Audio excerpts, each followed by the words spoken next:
قال الله تعالى: بسم الله الرحمن الرحيم. يرفع الله الذين آمنوا منكم والذين أوتوا العلم درجات والله بما تعملون خبير. صدق الله العظيم. In the name of Allah, the most gracious, the most merciful, Allah will exalt and decree those of you who believe and those who have been granted knowledge, and Allah is all aware of what you do. So God Almighty has spoken the truth. Good evening, everyone. Welcome again to all the family and friends that came to support this year's graduates. And thank you so much for everyone that supported me throughout this mission. And I know it's definitely harder than the GTA mission my cousin spent more than 31 hours on. I would like to thank my mom and my dad for pushing me and giving me these long lectures about how I should study more, how I should focus more on my studies. These lectures would most likely end with a fight. However, looking back at them now, I appreciate these lectures. I appreciate these words. Thank you. I also want to thank my sisters for doing a great job in keeping quiet so I can focus on my studies. I also want to thank my childhood friend, Saraya. We've been friends for more than 8 years now, and she has never stopped supporting me. I will always love her, and she will always be like a sister to me. I would also like to thank my other friends, Nadia, Kinda, Noor, and Rahaf. For one day when I was taking my first IGCSE exam, I broke into tears, and they pulled me aside and started calming me down. I will never forget that, and we went through a lot together. We know everything about each other. We treat each other like sisters. That's because we are sisters. And I also want to thank Atharva for helping me in my math lessons, even after struggling with every single topic. But the most thing I'm gonna miss the most is our Uno games in Mr. Abraham's classroom. I would also like to thank all of my teachers. Mr. Abraham, for making me want to prove to him that I deserve the grades he gave me, and for creating that friendly relationship between all of us. Mr. Rida, for giving me a lot of advices and life lessons to help me deal with people in the future.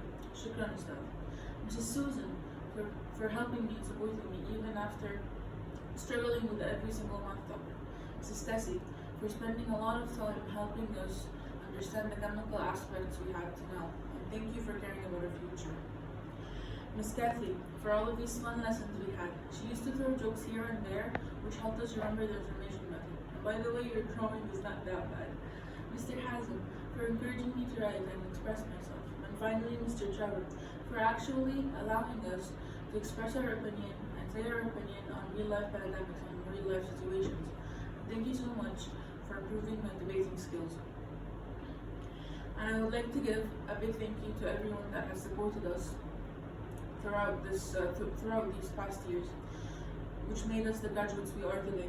And I would also like to thank the administration, Ms. Joan Murray, for standing at the gate every morning welcoming us, Mrs. Rina, for providing us with all the paper for our college applications, Ms. Michelle, for cheering us every day with an amazing smile, and finally, Ms. Jenny, for listening to our ideas and supporting our opinions.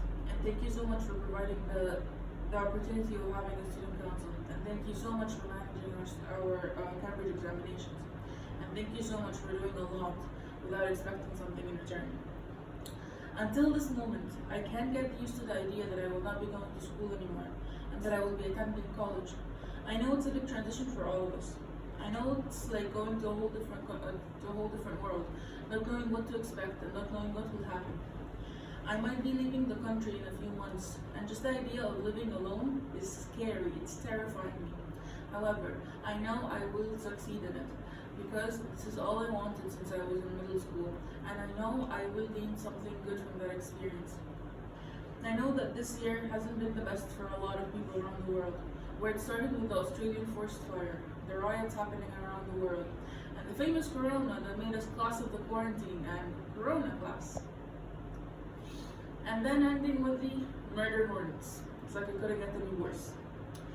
However, no matter what happens and no matter what's going on, you should not let it let you down. Because sooner or later, we will get our lives back and everything will go back to normal. And we should not let these events distract us from what we should be focusing on, our future, and who we should be, the future generation that would end poverty, hunger, separation, wars, and racism. I know that I might be exaggerating, but I deeply believe that we can make a change, even if it's a very small change. Thank you.